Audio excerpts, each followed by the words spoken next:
그러던 어느 날 태조의 눈길을 끄는 지도 한 장이 헌상됐다. 왕조의 태실을 찾아 나섰던 정당문학 권주화가 계룡산 형세도를 바쳤던 것이다. 그는 서둘러 당대 최고의 풍수지리가인 무학대사와 함께 계룡산으로 내려가 5일씩이나 머물며 그 형세를 살폈다. 계룡산의 지세는 태조의 마음을 움직이기에 충분한 것이었다. 무학대사는 계룡산을 비룡승천, 금계포란행이라 극찬했다. 한편으로는 막 하늘로 승천하는 용이 꿈틀대는 것 같은 힘차고 고귀한 기성을 지니고 있고, 다른 한편으로는 황금 닭이 알을 품은 것처럼 매우 포근하고 안정된 형세라는 것이다.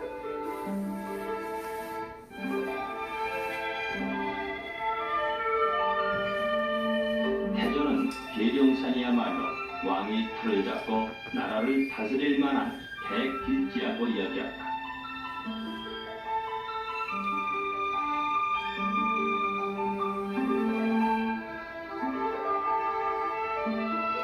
개성으로 올라간 이성계는 곧바로 계룡산 신도공사를 서둘렀다.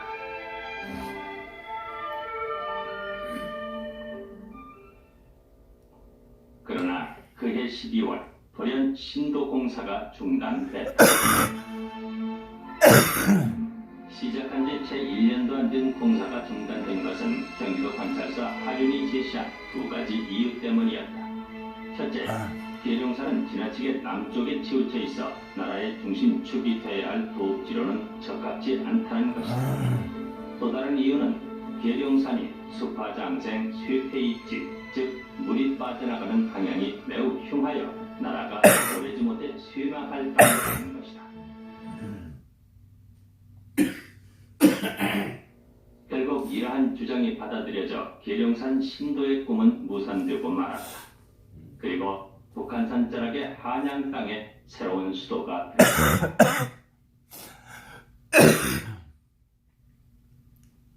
그러나 사실 계룡산 전도 중단이 꼭 풍수적인 결함 때문은 아니었다.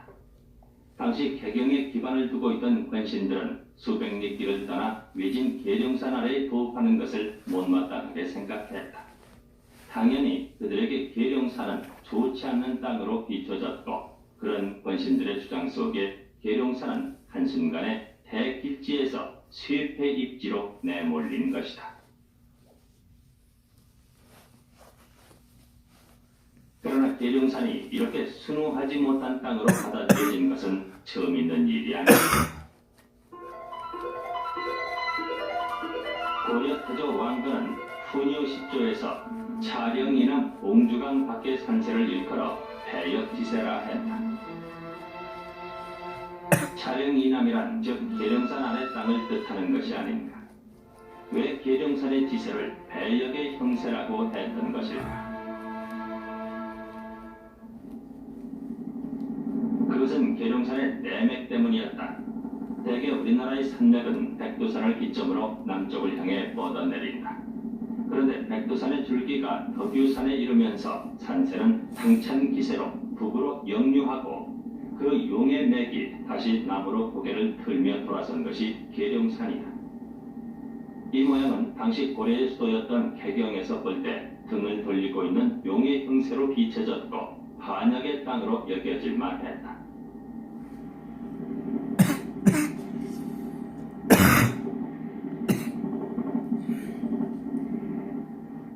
그렇다면 물길은 어떤가?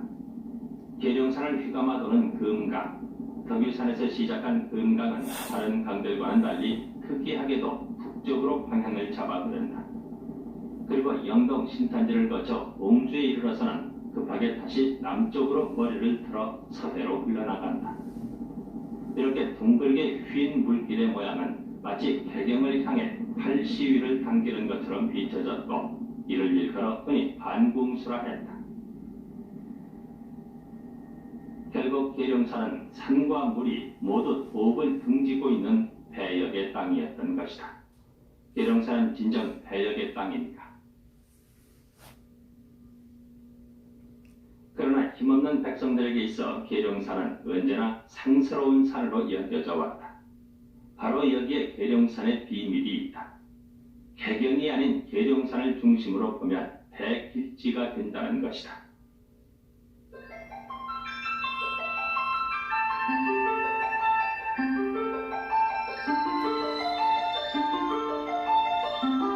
덕유산을 기점으로 북으로 올라가다 다시 남으로 내려온 산세, 그리고 역류하던 물줄기가 공주를 기점으로 아래로 머리를 튼 물새.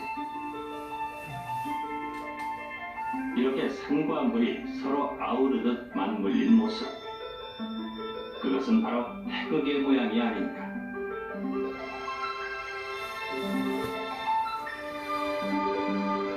이러한 계룡산의 산세를 일컬어 사람들은 산태극, 수태극이라 부른다.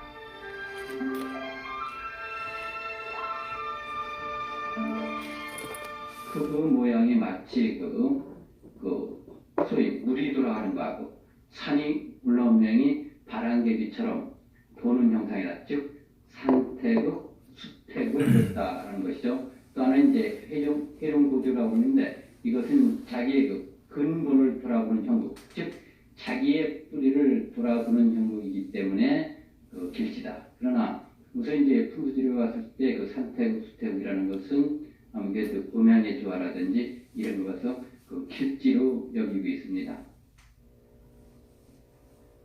이로부터 태극은 세상의 만물과 만상이 갈라져 나오는 근원으로 여겨져 왔다. 그렇다면 산과 물, 즉 음양이 어울려 산태극, 수태극을 이룬 계룡산은 그야말로 대길지인 것이다.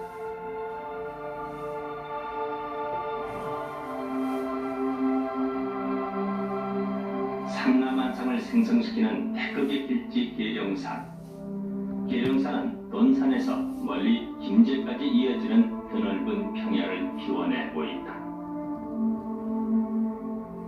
그 계룡산의 품에서 수많은 사람들이 삶을 기원하갔고, 또 어려운 일이 있을 때는 언제나 상스러운 계룡산에 기대어 힘을 얻곤 했다.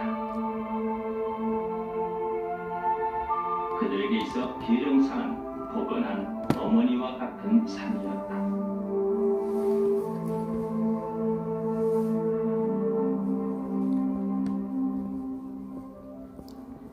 이미 600여 년 전에 버림받은 주초석들.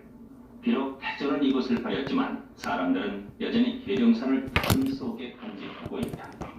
그리고 언젠가 때가 되면 태극의 땅인 이 계룡산에 무언가 새로운 일이 생기리라 믿어왔다.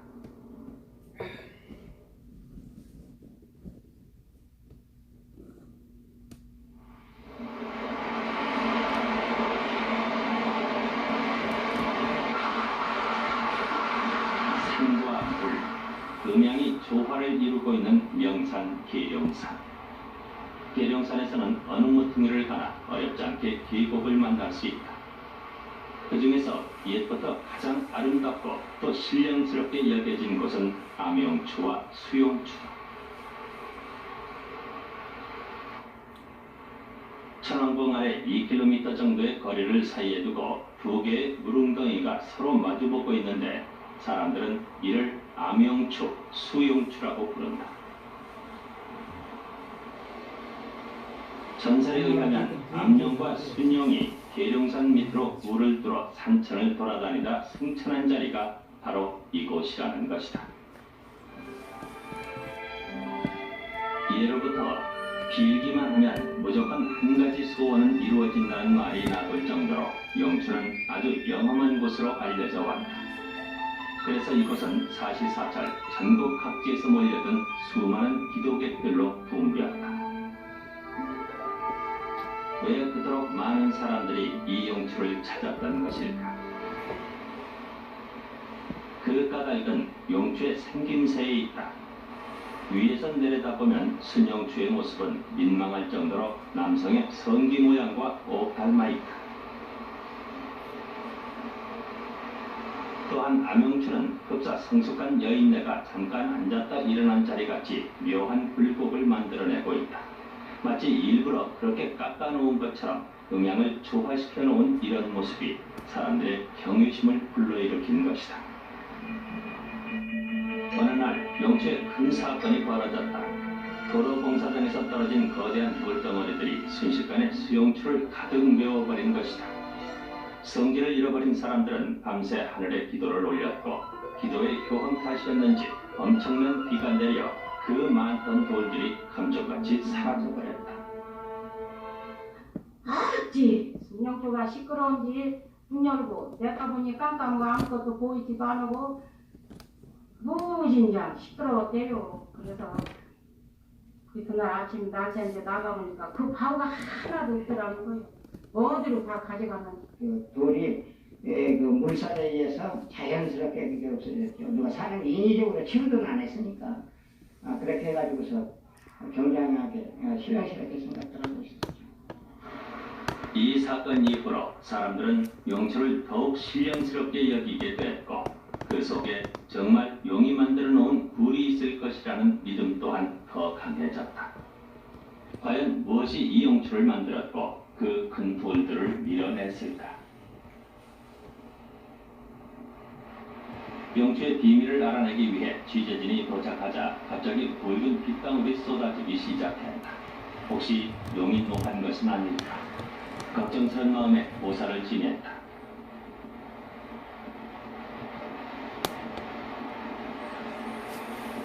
고사가 끝나자 신기하게도 언제 그랬냐는 듯이 비가 뚝 그쳤다.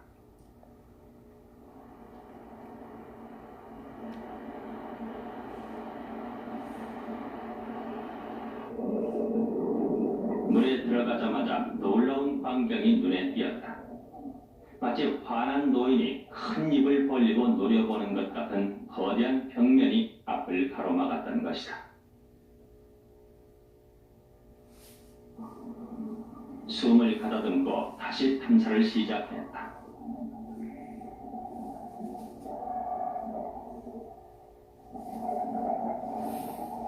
전설과는 달리 용초 안에 굴은 없었다. 혹시 밖으로 통하는 굴이 있을지도 모른다고 짐작했던 곳은 단지 깊게 패인 홈에 불과했다. 사방이 막혀 있었고 전체가 하나의 틈새도 없이 이어진 커다란 바위였다. 또 용초에는 물고기조차 살고 있지 않았다. 갑작스런 외부인의 첫 방문에 놀라 천년의 잠을 깬 고유물들만이 뿌옇게 흔들리고 있었다.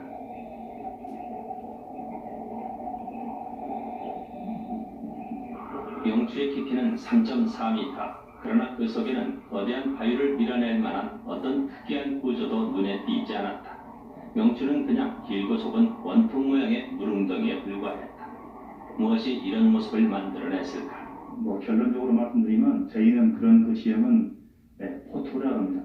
그러니까 단지 모양으로 길게 갈리면서 입구보다는 깊이가 아주 긴 그런 지형을 포토라고 하는 건데 개명한 지역에서는 전리가 잘 발달된 화암이기 때문에 전리와 전리가 교차하는 그런 지점에 맨 처음에는 모래알갱이 같은 아주 작은 게 들어가지만 그게 점점 그 속에서 물이 위로 흐를 때 소용돌이 치기 때문에 거기에 모래가 같이 덩달아 가지고 뱅뱅 돌면서 웅덩이를 백덩이 만듭니다.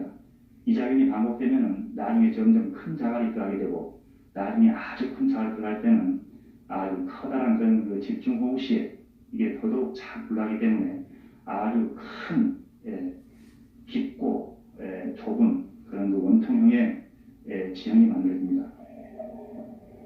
용초를 만든 비밀의 열쇠는 용이 아니라 자갈이 쥐고 있었다. 작은 모래와 자갈들이 오랜 세월 바위 사이의 틈을 갈고 또 갈아 이렇게 깊고 둥근 웅덩이를 만들어냈고 이런 지형에 큰 비가 오면 물살이 거세게 소용돌이 치기 때문에 웬만한 바위 덩어리는 밀어낼 수 있다는 것이다.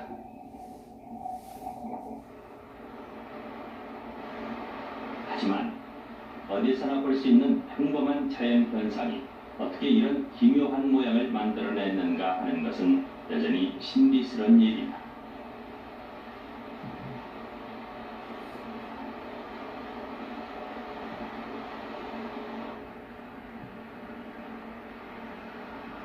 암용초의 바로 밑에는 용초와 버금갈 만큼 묘하게 생긴 곳이 있다. 얼핏 맹수의 발톱 모양을 쏙 빼닮은 이런 특이한 생김새는 승천하는 용이 디딘 발톱 자국이라는 전설을 남겼다. 전설이 아니고는 도저히 설명할 수 없는 자연의 신비인 것이다.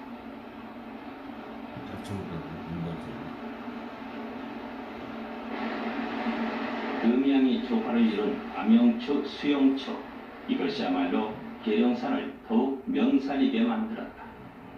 또 이런 신비로운 자연의 조화는 끊임없이 사람들을 계룡산에 불러들였고, 사람들은 이곳에서 그들의 소망을 빌고 삶을 의지했던 것이다. 조선시대 문인 서과장은 계룡산의 비경을 이렇게 노래했다. 계룡산 높고 높아 푸른 층층 솟았는데 맑은 기운 굼실굼실 장백산서 달려왔네. 산에 못이 있음에 용이 살고 산에 구름 있음에 만물의 덕을 주네. 내 이 산을 느껴보니 그 신비함이 무산들과는 다르더라. 구름 모여 비가 돼 천하를 적셔주네. 용은 구름을 몰고 구름은 용을 따르더라.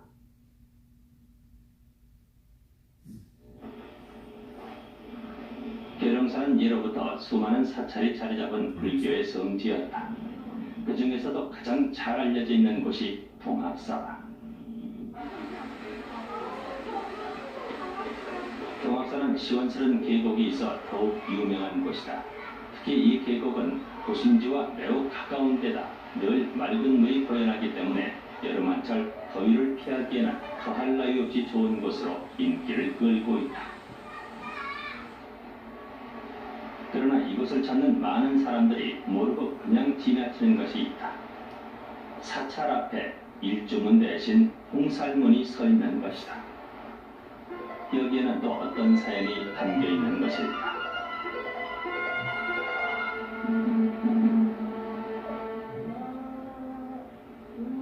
한 건물 안으로 들어서자 더욱 낯선 모습이 눈에 띈다.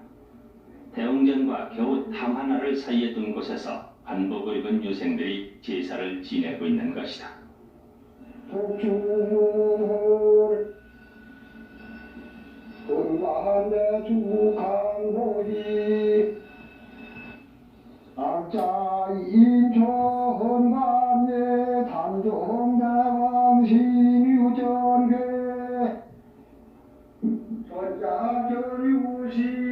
유생들이 지휘를 올리고 있는 대상은 뜻밖에도 조선시대 비운의 왕 단종이다. 이곳에서는 매년 단종이 탄생한 날과 승하하신 날을 기일로 잡아 그의 넋을 초혼 제사하고 있다.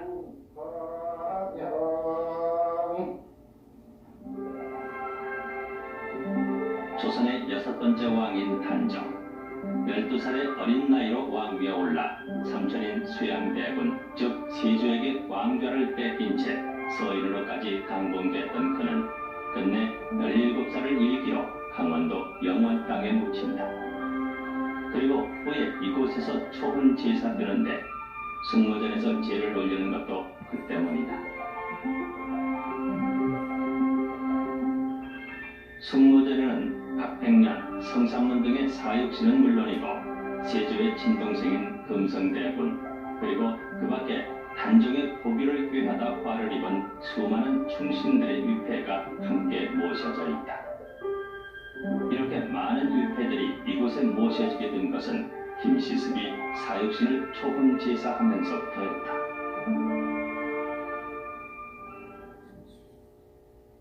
김시습은 노량진 강가에 처참하게 형을 당한 채 버려진 사육신의 시신을 거두고 이 동학사 계곡에 내려와 남몰래 초혼제를 올렸다.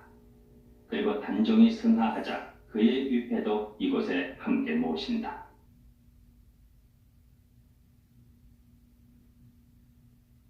김시습은 초혼제의 장소로 왜 하필 이곳을 택한 것일까? 그것은 고려 말의 충신 정몽주와 연관이 있다. 태조 이성계의 부당한 정권 찬탈을 인정하지 않고 차라리 죽음을 택한 정몽주, 훗날 야은길제가 이곳 동학사에서 정몽주를 초혼제사했다. 정몽주의 초혼단을 본 김시습은 크게 감복하고 계룡산을 충절의 영산으로 여기게 됐다.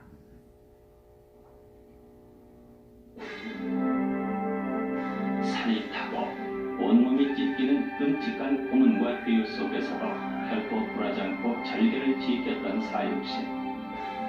김시습은 그들의 위로운 죽음을 정몽주의 그것과 견주었다. 그리고 정몽주의 절개가 깃든 이 충절의 계룡산에 사육신의 혼을 모신 것이다.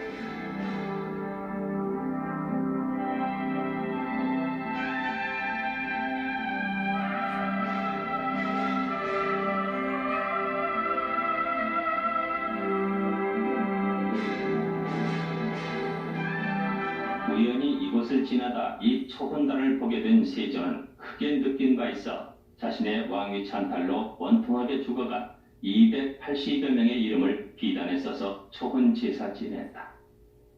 그리고 동학사에 초혼각을 지어 그들의 중절을 유림과 승려들이 함께 기리도록 했다.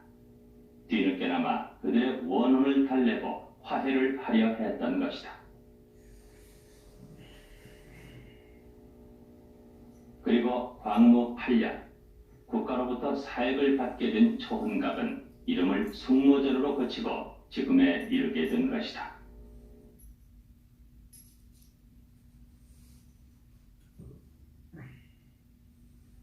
불의에 굴하지 않았던 충신들의 혼이 깃든 곳 동학사. 이곳에는 숙모전만 있는 것이 아니다. 그 옆으로 더 오랜 역사를 지닌 두 개의 사후가 자리를 잡고 있다. 동계사는 신라시대의 충신 박재상을 초혼 제사한 곳이다. 놀지왕의 아우가 인질로 일본에 잡혀가자 끝내 일본까지 따라가 그를 구하고 대신 순장한 관살당 박재상. 그의 항일 충원이 모셔진 곳이 바로 동계사인 것이다. 그리고 그 옆으로는 선조계의 충의를 남기고 세상을 뜬 보은 정몽주를 비롯해 목은 길제, 야은 이색 등 고려의 삼원을 초혼 제사한 삼원각이 자리잡고 있다. 신라, 고려, 조선에 이르는 수많은 충신들의 고든 절이가 모여진 곳. 목숨을 걸고 충의를 지켰으나 내놓고 제사 한 번 지낼 수 없었던 이들의 혼을 감사하는 곳이 바로 계룡산인 것이다. 저 위로는 신라 때의 관성당으로부터 우리들에게 알려진 이 충효의 온 혼을 모으고 있는 이 숙모전, 이 숙모전은 그렇기 때문에 이것은 바로 단순한 이 계룡산 속에 있는 민족의 것이 아니라 5,000년 역사와 함께 온 칠순만이 함께 날아갈 수 있는 가장 소중한 우리들의 것입니다. 억울하게 역사 앞에서 그 비운을 당해야 했던 그러한 원혼들을 불러 모을 때 이건 단순히 원혼을 초월한 것이 아니라 이 민족의 혼을 불러 모은 것입니다.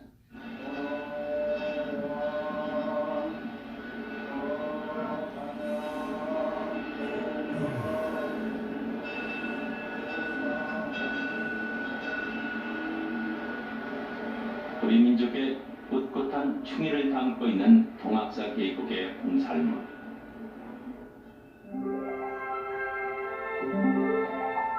이 뜻깊은 홍살문이 지켜서 있기에 계룡산은 충절의 영산인 것이요, 우리는 계룡산에서 민족의 정기를 느낄 수 있는 것이다.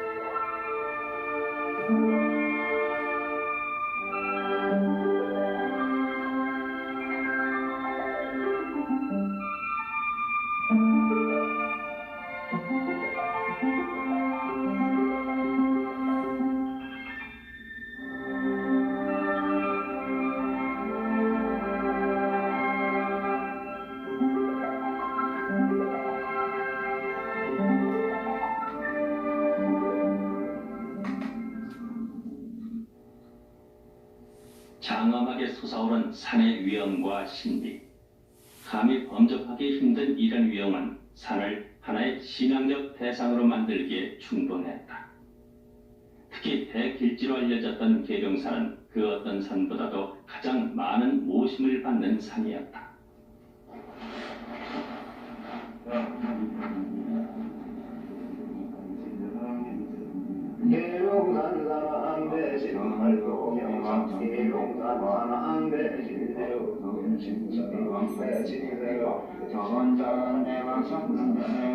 아직까지도 많은 사람들은 계룡산의 영험을 믿고 기도를 올린다. 그 중에서도 이곳 연천봉은 가장 많은 기도객이 몰리는 곳이다.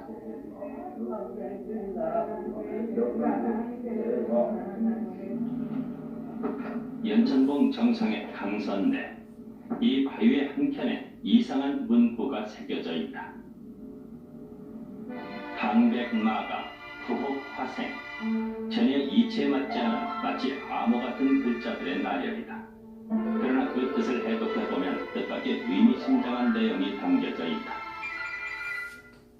방백, 방은 사각형, 숫자로 하면 넷을 가리키는데 일백백자와 의미를 합치면 사백이란 뜻이 된다. 마가, 마는 12간지로 볼 때 말, 5에 해당한다. 5는 곧 8, 8과 10, 10을 합친 것이니 80이고 갑, 즉 불은 보통 두 개이므로 둘을 뜻한다. 결국 82라는 의미다. 구호, 구자와 혹자를 모으면 곧 나라국자가 된다. 화생, 화자와 생자는 합쳐져 옴기리의 옛 글자가 된다. 결국 방백마가 부혹화생이란 482년에 나라가 옮겨진다. 곧 조선 왕조가 끝난다는 말이 아닌가.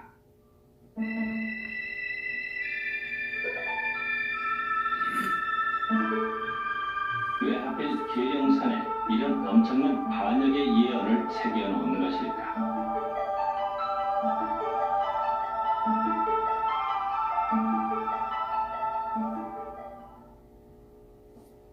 조선시대 대표적인 비결서인 정감록에도 이와 비슷한 구절이 있다.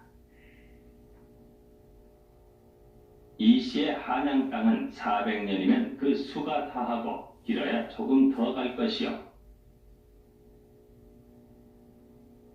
후에 남해에서 진인이 나타나 계룡산 아래 새로운 세상을 열 것이라는 예언이 담겨져 있다.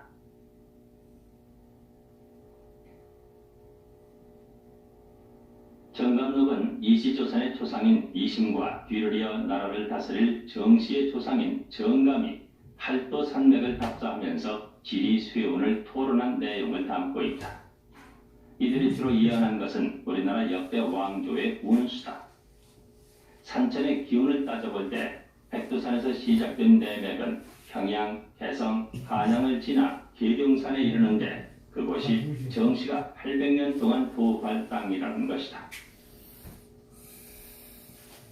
재미없어요? 재밌어요. 그리고 계룡산에 정시가 도읍하면 불교가 흥하고 봄에 주무세요? 회장님. 예? 딱 주무시다. 아니, 키니까도 길어요? 아, 이게 얼마나 남았습니까? 아, 나도 뭐 여기 좀 3분의 1도 안 했어요 지금까지. 아니, 좀 요거 한번 들어보세요. 그래서 지리 쇠운을 토론한 내용을 담고 있다. 이들이 주로 예언한 것은 우리나라 역대 왕조의 운수다. 봐보세요. 정감록 산천의 기운을 따져볼 때 백두산에서 시작된 내맥은 평양, 개성, 한양을 지나 계룡산에 이르는데 그곳이 정시가 800년 동안 부활 땅이라는 것이다.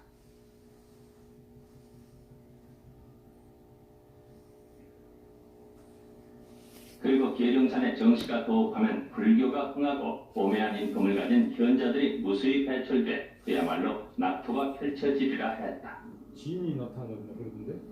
그대로 계속 목소리 모이시더라.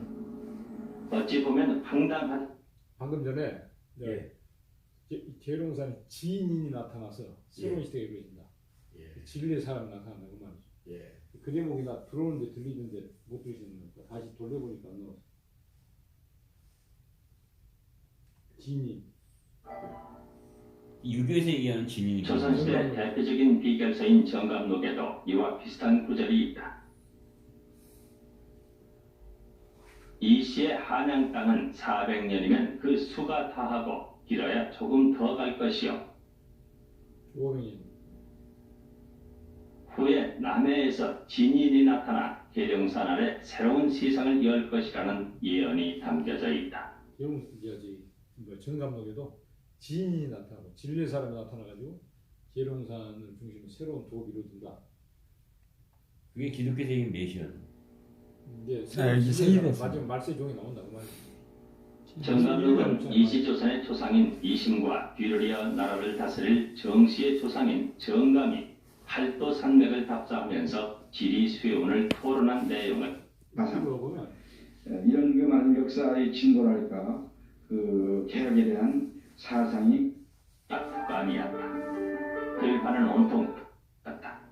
그들은 왜 하필 신도 안으로 모여들었고 그들의 한다는 예언의 내용은 빗나간 것이다. 이쪽에 다 이제 뭐 오는 거야 이게 지금 다 오고. 근데 482년 이후에 나이가 옮긴다든가 뭐라든가 이 연수는 별로 중요하지 않다고 저는 생각합니다. 다시 말하면 막강한 그 전제 독재 국가는 영국이라는 것이라고 제 생각을 하기 쉽습니다. 그런데 그런 그 나라는 역시 어느 시기에 가면 다시 세멸하고 또 다른 나라로 옮긴다라고 하는 그런 사상. 이런 그 많은 역사의 진보랄까 그 개혁에 대한 사상이 그 속에 포함되어 있다고 생각합니다. 이런 점에서 그 참언이라고 하는 것은 상당히 음미해 볼 수 있는 그런 것이라 생각이 듭니다. 계룡산은 오랜 세월 동안 민중들에게 개벽의 신천지를 약속해주는 믿음의 산으로 기억되어 왔다. 개벽이 신천지. 언젠간 혼돈의 시대가 사라지고 새로운 낙후가 펼쳐지리라. 이런 염원을 담아냈기에 사람들은 계룡산이란 말만으로도 가슴이 설레었다. 계룡산은 겉보기에만 아름다운 명산이 아니라 민중들을 품에 안은 진정한 의미의 명산이 됐던 것이다.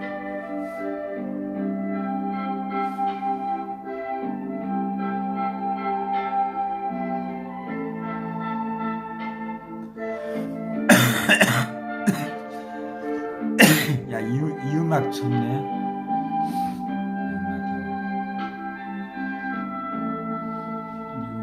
그 당시 숱한 종교가 이제 글로 다 모여. 태조 이성계 천도시도 이래 천왕봉 기슬근 신도안이라는 이름을 갖게 됐다. 그러나 상분 본부가 들어서면서 이곳은 계룡대라는 이름으로 더 많이 불리고 있고 군사도시의 면모를 완연히 갖추고 있다. 그러나 10여 년 전만 해도 이곳은 수많은 신종교들이 모여 종교촌을 형성했던 곳이었다. 그들은 왜 하필 신도 안으로 모여들었고 그들의 삶은 어떤 것이었을까? 신들의 꽃밭. 신도안 종교촌은 궁합의 3세 교주인 구암 김현국으로부터 시작된다. 1924년 2천여 명의 교인을 이끌고 신도안으로 내려와 자리를 잡은 그는 교명을 상제교로 개칭하고 신도안의 새로운 역사를 이어간다. 상제교의 이주로 당시 신도안의 인구는 3배 가까이나 늘어났다. 상제교를 뒤이어 수많은 신흥 종교들이 몰려들기 시작했다. 계룡산 자락 곳곳에 빈틈없이 종교단체들이 들어서는 바람에 전국 최대의 종교촌이 형성됐으며 그 수가 가장 많을 때는 100여 개를 넘기도 했다. 체일손 지나갔어요. 들었어? 이렇게 많은 종교단체들을 신도안으로 불러들인 것은 바로 정감록이었다. 혼돈의 세상이 끝나면 새로운 나라가 계룡산 아래 세워지고 계룡태운이 열리리라 예언했던 정감록. 이런 정감록의 개벽 사상은 세상이 어지러울수록 더욱 사람들의 시선을 끌어모았다.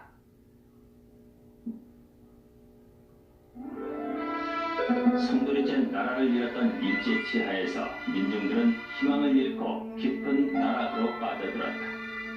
특히 3.1운동이 실패로 끝나자 절망이 극에 이른 사람들은 더욱 새로운 세상을 갈망하게 되었다. 이 무렵 곧 일제학정이 끝나고 계룡산에 진인이 나타난다는 정감록의 예언이 강하게 퍼져나갔고 상제교인들이 신도안에 첫 발을 내딛은 것도 바로 이때였다.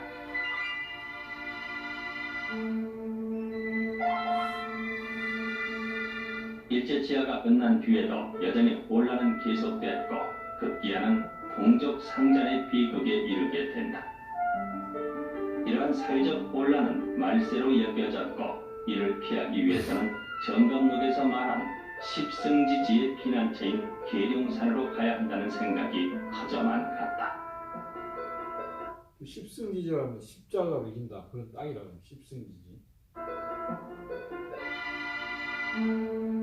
전국 각지의 수많은 사람들이 곤란한 세상을 피하고 개벽의 새로운 세상을 맞이하기 위해 하나둘 신도안을 향한 긴 여행을 떠났다.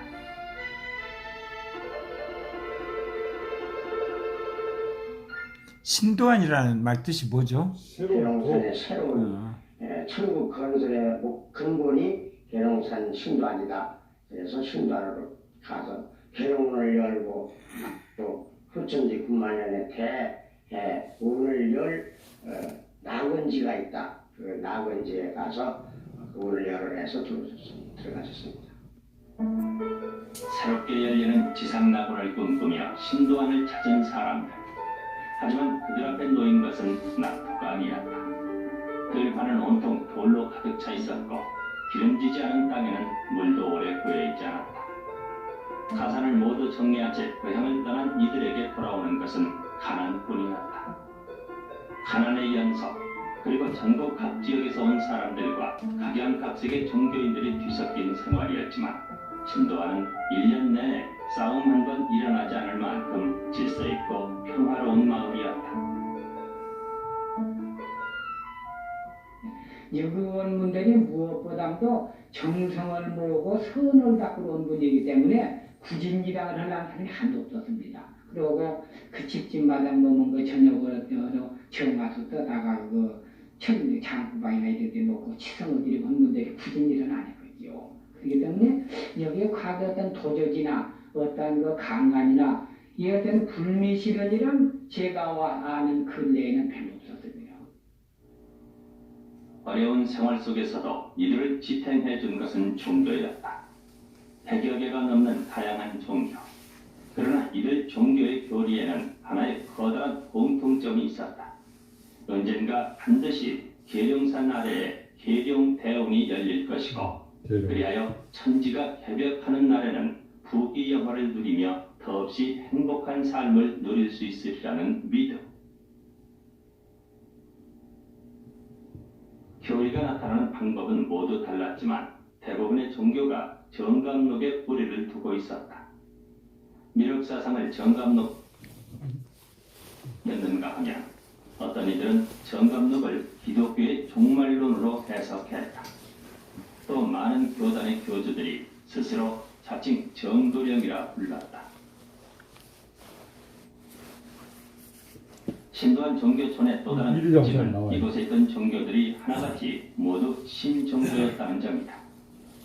사상의 혼돈 속에서 기존의 종교들은 아무런 힘을 발휘하지 못했고 그 사이에 새로운 세상을 약속하는 수많은 사람들이 신종교를 만들어냈던 것이다. 신도안은 그야말로 신들의 꽃밭이었다. 종교가 많은 만큼 신들도 다양했고 이곳에서 행했던 종교의식도 가지가지였다. 특이한 복장과 형식의 갖가지 종교 행사가 연일 신도안을 시끄럽게 하곤 했다.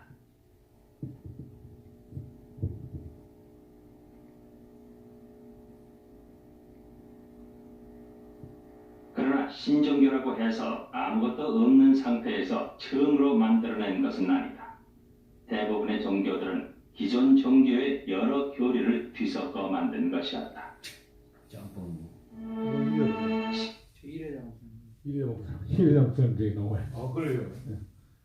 이래장 목사님 우리 아름다운 소식 실려있는 사진. 이 실물이요. 이제 여기 실제 사진이다. 네, 실제 우리 그 아름다운 소식에 표지에 실려있는 그 사진인데 그걸 아마 인용을 한 것 같아요.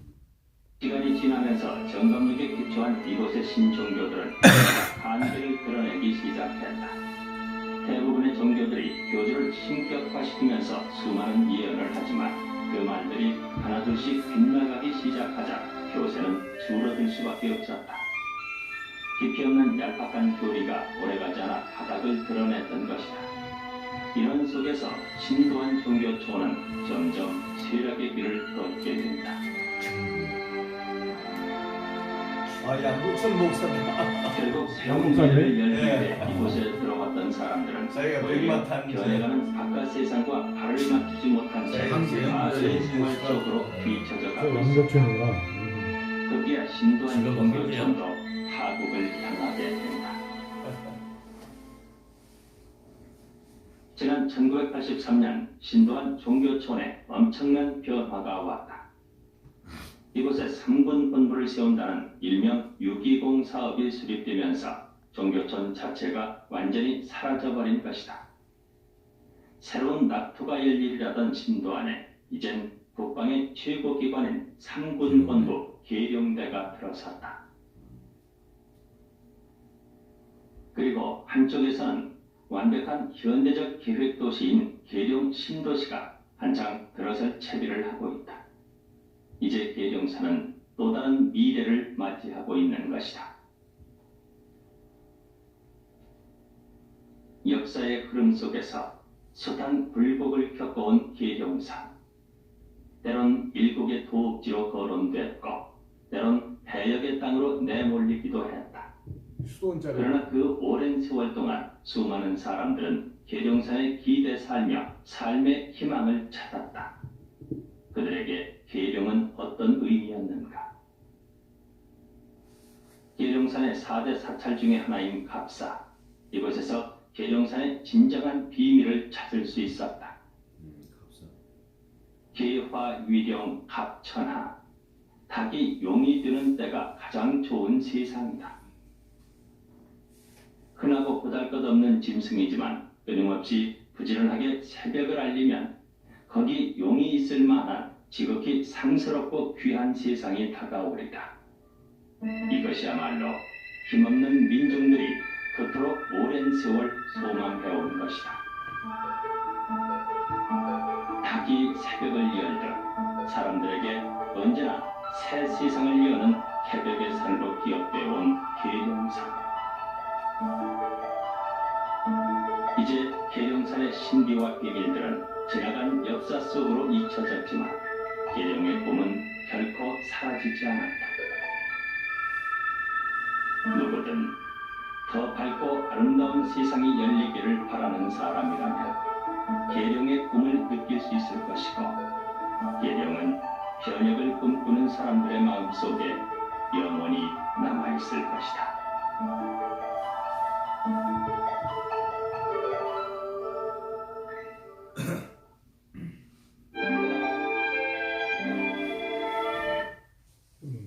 아, 잘 만들었네. 이 KBS에서 이걸 제작했는 모양이네. 예. 그래서 그때 정입사가 봤다고 뭐 그랬던 거 그래서 내가 이걸 KBS에다가 연락을 해서 테이프를 제가 돈 주고 샀죠. 내가 이걸. 그리고 수중에 제가 넣었습니다. 이거. 지금도 올해 뭐죠? 지난 거 다시 보려고 그러는데 볼 수가 없어요 이게. KBS 없어져가지고 그래서 제가 사가지고 제가 이제 파일로 만들어서 가끔 보여드리는데. 내가 어떤 목사를 하나 만나봤더니 나도 그 세일교단이고 이단 아니고 좋은 줄 알았는데 이번에 그 정감록 그런 미신책을 바탕으로 해서 나온 종교라는 것이 지극히 실망스럽다 그런 반응이 또 들리대요. 누가? 우리 정감록은 전혀 관계 없죠. 예. 근데 하여튼 뭐 어떻게 들었는 거예요. 그 세일교단 나는 지금까지는 세일교가 이단 아니죠 알고 있었는데 뭘 보니까 정감록을 바탕으로 해서 나온 교리 아니냐. 내가 지극히 실망해서 그 뒤로는 세일교단에 전혀 이단 취급한다 나한테 직접 그러더라고요. 이렇겠죠 이제. 예. 정감록에 보면 계룡산에서 뭐 그런 일이 있다고 했는데 우리가 이제 계룡산 하니까 그 사람들이 연결한 거지. 우리가 말할 때 정감록 하나는 게 성경을 증거하는데 정감록에도 다른 사람들이 그 산에서 진인이 나타나서 또 십승지지 십자가로 승리하는 그런 땅이란가 땅 지자 그리고 새로운 신도한 이름도 새로운 도읍이 이제 이루어진다 그 말이죠. 그리고 아까도 보면 닭은 새벽을 알리는 건데 용이 예, 주님 오시는 걸 알리는 거예요. 이제 내가 갖다 붙인 거예요. 지금 내년. 그래가지고 새로운 세상이 이제 도래한다. 계룡산을 중심으로 해서 이제 정담로 내원되고 많은 사람들이 뭐 그냥 그러니까 이방 사람들 정직하게 양심적으로 이상적인 새로운 뭐가 올 그런 걸 기대하는 사람들은 거기를 가도록 했던가 봐. 이게 참된 진리를 몰랐지만 이게 무슨 역사가 있는 장소야. 우리나라에 그렇게 많은 산이 있지만 이런 산은 처음이잖아요. 특별한 산이잖아요. 그리고 그 잡탕산이 신들의 꽃이라는데 꽃밭이라는데 대결 종파가 있었잖아요. 근데 그 중에 기독교라는 건 하나도 없어. 우리 그 양조총 목사님 맡겼다는데 그것도 좀 이상하잖아요. 정통 기독교는 없었거든. 세일손이 자리 잡고 그렇게 그런 그 마귀 세력 강한데 어떤 이런 그 정말 그 암흑 영역 인사에 못 간 것이야 사실은. 그만큼 완전 그 기독교계통하고는 영역이 있는 분을 세워서 이렇게 땅 하나의 권세죠. 아니 그래서 계룡산 그러면 기독교에서는 그 이상한 산이라고. 그렇죠. 다 그렇게 하필 계룡산이라고 그러거든. 나도 처음에 그런 생각이 들더라고. 계룡산 그러면 이상한 뭐 도사들 있고 그런 나라로 우리가 생각했잖아요. 그런 그 산으로. 근데 계룡산 세우소는 이상하더라 나도. 근데 하나님께 그렇게 하신 거예요. 특별해서 아까도 그 보셨어요? 삼태극 수태극. 네. 지형적으로 그리고 거기서 다른 데는 다 이렇게 뭐 전파를 잡는데 계룡산 전파를 다른 데 잡으려면 또 잘 안 잡힌대 그게. 그래가지고 그래서 북방의 그 어떤 요새로도 아주 좋아서 거기다 막 상고몸으로 잡았다 그런 얘기도 한번 들어봤는데 하여간 또 용이 또 6,000년 동안 살고 있어야 되겠 그 용이 아담하를 이겼던 용이 실제 암령주 승 아까 봤어요? 암령주 승주. 네, 남자 성인같이 돼 있고 여자 앉아있던 지금 그 장소를 보셨네 뭐 나왔어요? 네. 그때 실제 리에 목사님이 기도할 때 용 두 무리가 나와가지고 그림하고 똑같더래요. 각이 없고 꽁지는 이제 뱀같이 생겼는데 눈이 더 튀어나오고 실제 붉은데 아주 무시무시하죠. 그거 싸워서 이긴 거예요 그 영역이. 좀 쉬었다가 예배를 좀 드립시다. 보시니 휴가시니 긴 거 보시니 나가서 차 한잔 마시든지 좀 이따가 그냥 바로 예배 드린 것이 낫지 않아요? 좀 쉬었다. 우리 회장님도 피곤하신 것 같아요. 조금 속은 좀 보시고 물 한 컵 잡수시고.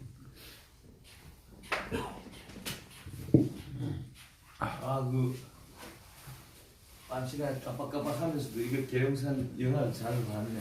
네. 그게.